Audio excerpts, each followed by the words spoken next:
Hello, I'm Ronnie Eldridge, and welcome to Keeping Relevant. My guest today is Carlina Rivera. She's been a member of the City Council since 2018, representing the voters of the 2nd Councilmanic District, that's what we call them. Those are people living in the neighborhoods of East Village, Flatiron, Gramercy Park, Rose Hill, Kips Bay, Murray Hill, and the Lower East Side. Welcome. Thank you. And you were born in this district, right? Yeah, I was. And raised in it? And I've spent my whole life in the 2nd Councilmanic District, which is just a wonderful array of neighborhoods, as you mentioned. A lot of history, beautiful architecture, very different, socioeconomically fairly diverse, has changed quite a bit. Yeah. However, I do represent, I usually give this example where I represent over 9,000 families that live in public housing, and I also represent Gramercy Park. I was born and lived and represented the same district, the Upper West Side.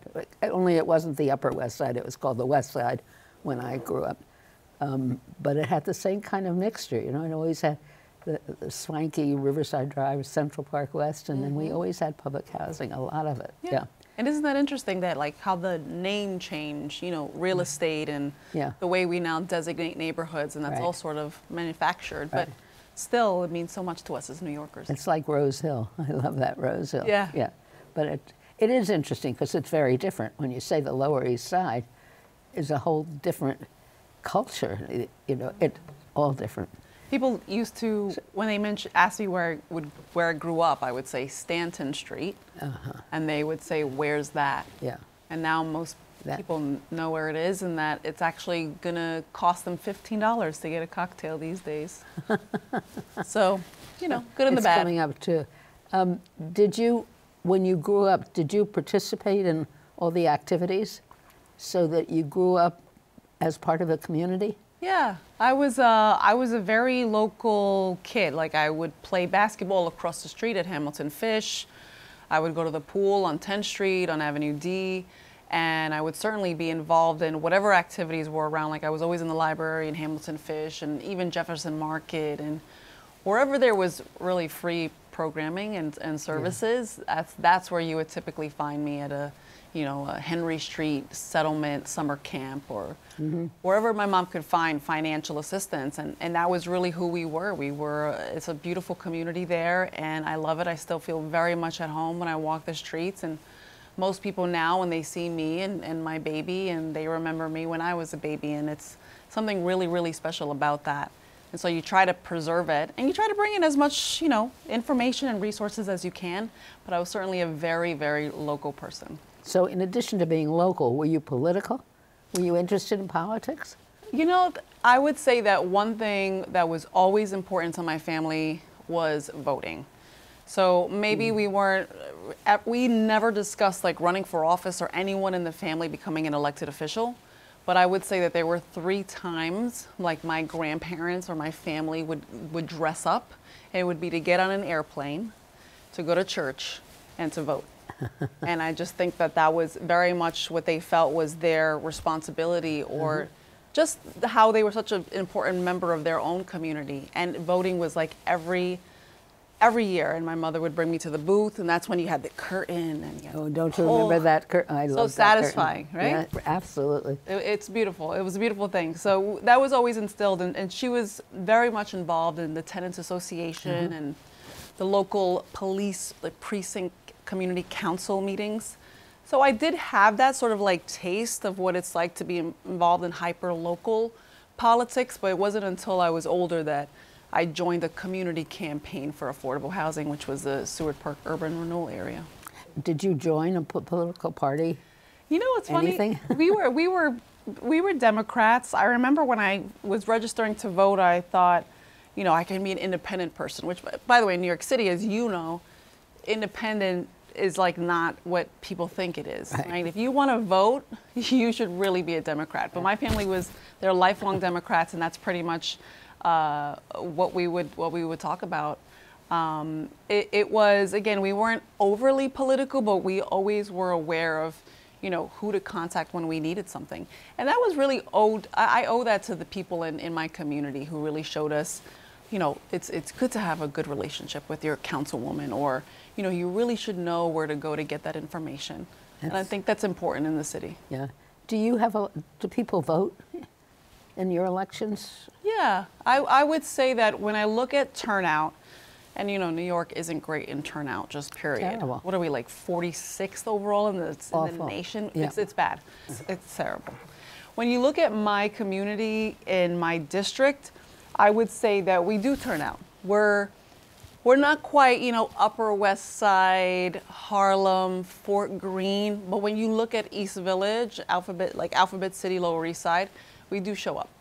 It's good. Yeah. Yeah. I think so. I mean, sometimes, you know, when you look at communities or certain elected officials, and you can win an election with 4,000 votes. I know. In a district where typically council members now represent maybe 170,000 people. That's not Concerning. good. No. Not at all. I could never get over it, actually. I think it's always been shocking. And the mayor, I mean, it's very disappointing in a funny kind of way. Although maybe as politics is going nowadays, it's not so bad. Sometimes you wonder, you're saying to yourself, what's going to change? Is it going to be an exciting candidate for mayor? Yeah. Is it just that we don't do civic engagement? I would tell you, like, as a Latina, Puerto Rican woman, you know, I would say that Latinos are maybe people reach out to us around election time, or we're sort of treated as a monolith. Mm-hmm. And so sometimes it's issues, right? You need something to get you passionate. But it's when you see the numbers overall in New York, you really want to try to energize your base, right? Because even now going into November, not the most exciting election, let's just be honest. You do have to vote for your city council person, and there will be judges on the ballot, which most people don't have a ton of information on, and that's important. So hopefully people know that Tuesday turnout and early voting starts this Saturday. It's interesting. Yeah. There's a move, I don't know, is there an official move or something to change the year of the city council elections from odd to even so that they are at the time of another election? That is there are some individuals attempting to change that.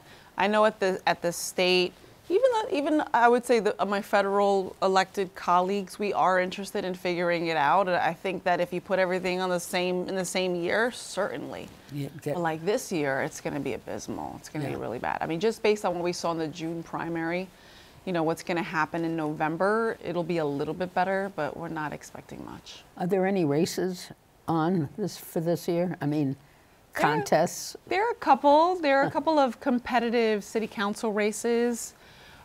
Where, you know, when you saw the mayoral election, where Sliwa and Adams were really neck and neck in some of these communities, I would say typically, though, when you look at the data, many of these council districts are overwhelmingly Democratic, like Democrats. So there's South Brooklyn, I would say North Bronx, there's a couple of competitive races there. But for the most part, my colleagues are feeling pretty good about returning in January. Right. So, and everybody's going to be elected for 2 years. And then they have to do it all over again in 2025. Right. But you aren't going to have to do that because we have term limits. We have term limits. I was getting very angry at Ron Lauder the other day. You start a term limiting thing really without thinking it really through. And it then carries on, and the more you begin to see what the difference is years later, I think. I think so, and you know, it's a very interesting conversation, because for people who pay attention to local politics for just a few minutes, you'll know it's actually quite controversial. You know, because that is something where the term limits for the city council have been extended before, very briefly, under Mayor Michael Bloomberg. But you know, they went right back to 2 terms of 4 years each. So when I look at even what my predecessor had accomplished in her 12 years, because she was one of the few individuals that received 3 terms, you are able to really look at and sort of solidify and finalize a lot of projects, you know, renovations, improving your parks and your schools, and building affordable housing that maybe you can't do in 8 years because of procurement, because of all the reasons that make our city government so bureaucratic, a bit cumbersome. And also there's the institutional knowledge piece. I'll tell you, when I came in 2018, most of the city council had already been there for at least 4 years, some 8. Many of them had been public servants, either working for a mayoral administration or another council member or elected official. And I would say that that sort of knowledge is important. The legislative process, understanding how time-consuming constituent services can be, that is an important piece of representing people on the local level. And I think it's important to realize that. So it's a little bit difficult when you only have 8 years to get up and running. But I think it just makes you work harder. I mean, it's a great job. And so you have to do everything you can to be your best. And it's also got, it's not only in your district and things you can do, but it's also how you get to know your colleagues and you make plans to do things together. Yeah, right? Yeah. Absolutely. I mean, I have some really wonderful colleagues that chair big committees like general welfare, and we've been working on issues since the last term and getting to know districts that might seem different but have many, many similarities. Yeah. So there is that also that piece of collegiality that is, I think, beneficial, that only stands to be strengthened over more years. Yes, I think that's definitely true, and I think we see it definitely impact. And you guys also have had some very shocking kinds of things happen while you've been in office. So it's been hard. You had the hurricane and you had COVID, which we haven't, I don't think, even begun to assess what damage that's done. I think that's right. Yeah. Yeah, you know, when I entered in 2018, I was the chair of hospitals, which was actually a new committee that was formed. And then we were hit with COVID-19, and that was a crash course in so many things, the healthcare system and how overly complicated it is, but just in our own sort of collective humanity and how we treat frontline workers. And, you know, then there's the war in Ukraine. I represent Little Ukraine in the Lower East Side, and so that's been a really interesting experience as to, you know, seeing individuals that really are asking for help here and even abroad. And now I'm the chair of the Criminal Justice Committee in the crisis at Rikers Island. So it's been. I would have never expected. I mean, the pandemic was just something that I think you said quite well. I don't think we've even begun to analyze how destabilizing it was. And it will leave a lasting impression and mark on our city, especially in regards to our overall mental health. I think there's no question about that. Let's talk about Rikers. It's called the Criminal Justice Committee. So it includes more than just Rikers, but what does it include? It includes oversight of the Department of Corrections and the Department of Probation.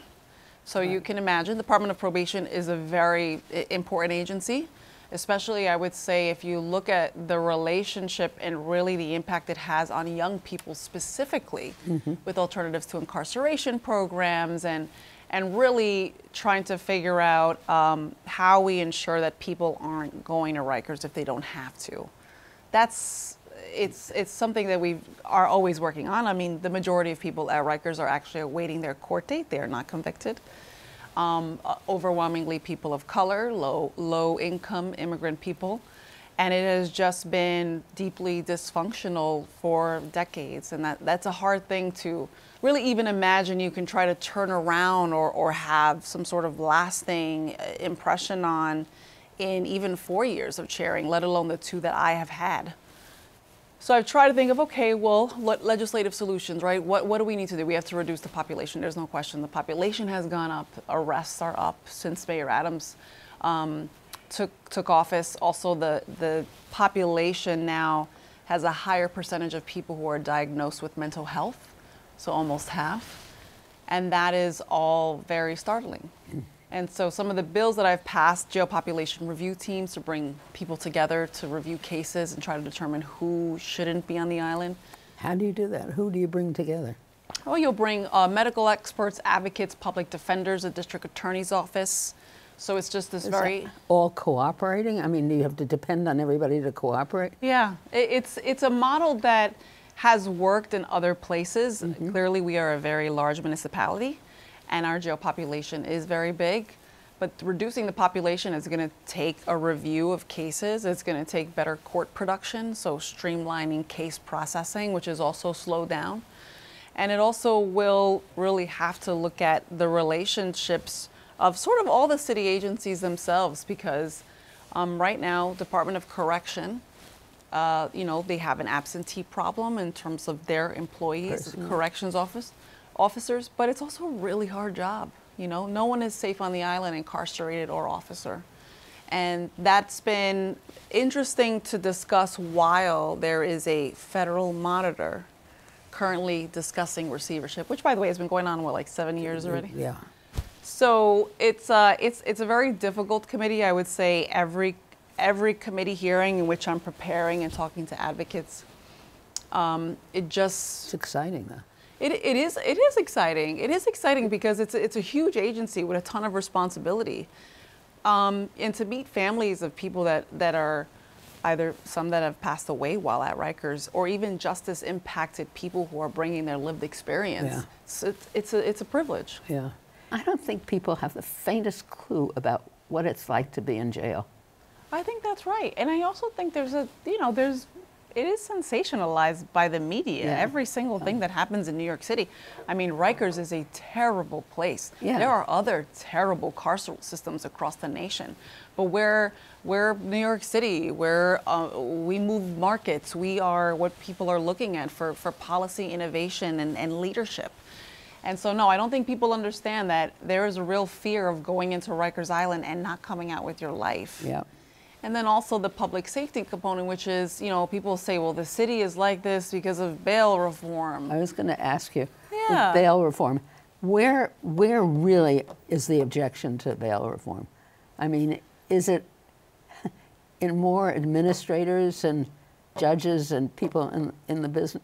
I think there is first, I think there's a kind of a fundamental misunderstanding of who gets bail, who doesn't, right? Mm-hmm. So there are all these people in Rikers who are languishing, and when I say languishing, I mean that they're actually spending more time on average in Rikers than they have previously. Over 100 days, someone is at Rikers waiting for a court date, which is actually also very expensive. Not only is it an inhumane place to be, but it's also very costly. It costs us $500,000 to keep somebody. For a year.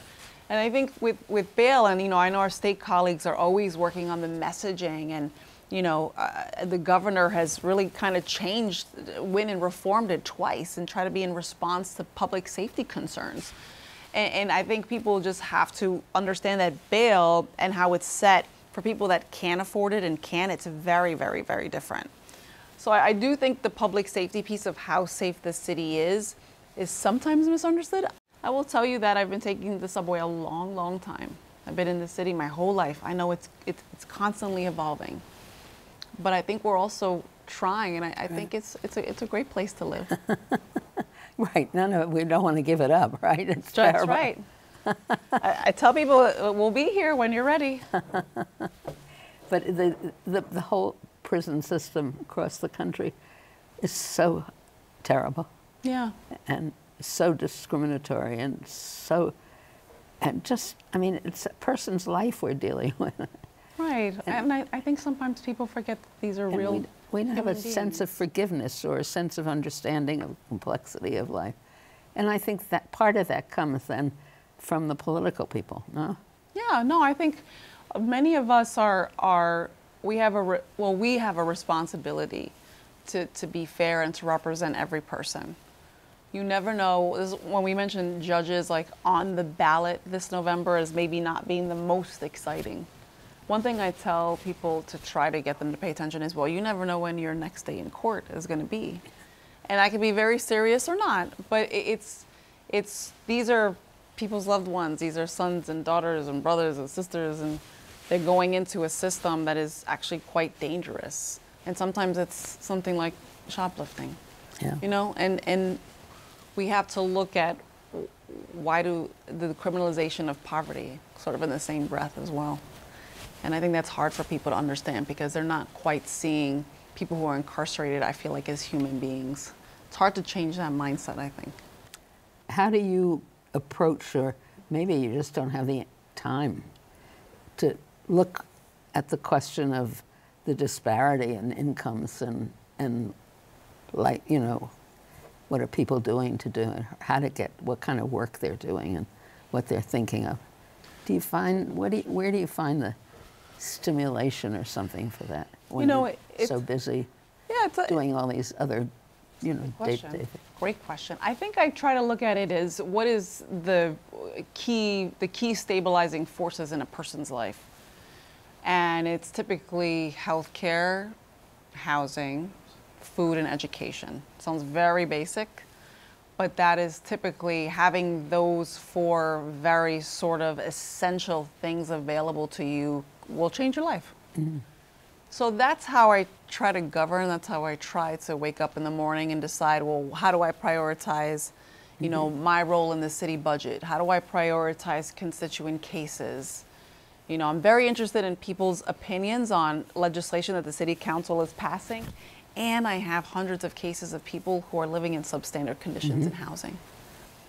So I try to focus on those things, which are very big. However, I think housing is probably where I tend to go the most in terms of my focus. I feel like if you have a home that's stable, that's clean, that you're proud of, that is, you know, a place where you feel is your sanctuary, is a place you can go back to, I think that's incredibly important and shouldn't ever be underestimated.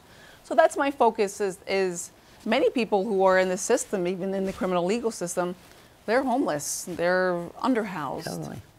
So that's where I try to go because I feel like education, food, healthcare, housing. Now housing is the one thing basically that people, well, you can't create your own health and everything else, but I've always been interested in co-op movement,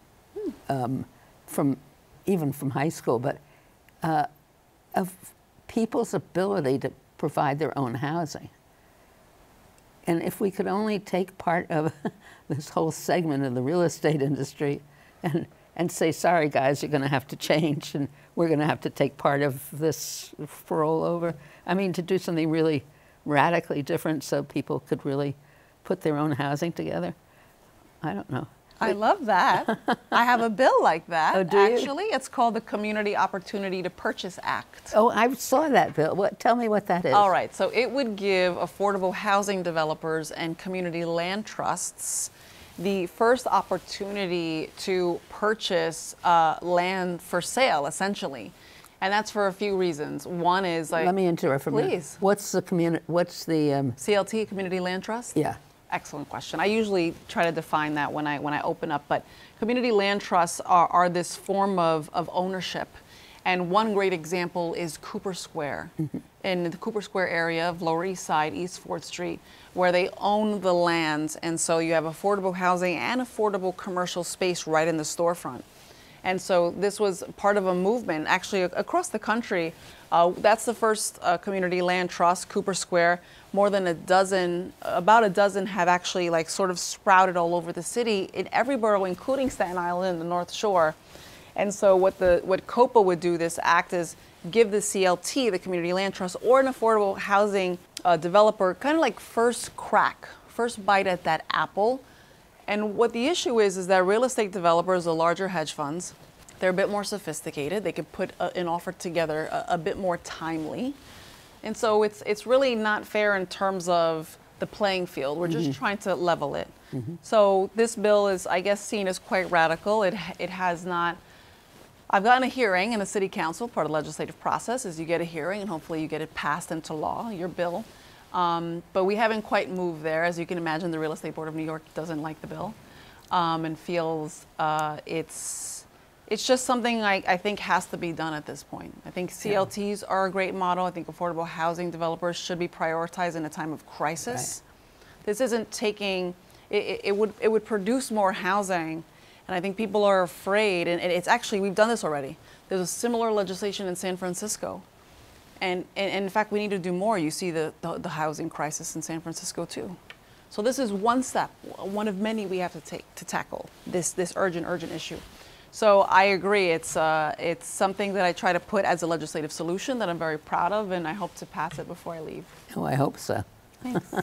I can't believe it, but we've really come to the end of this program. Okay. Wow, well, And that it was lovely. great fun. Yeah. And I would hope that you come back again. Okay. As long as I'm doing it. But we need to be creative and imaginative. And I don't know how we're going to straighten out I think we get more into a mess as we go along. And I think that's too bad, at least in the city.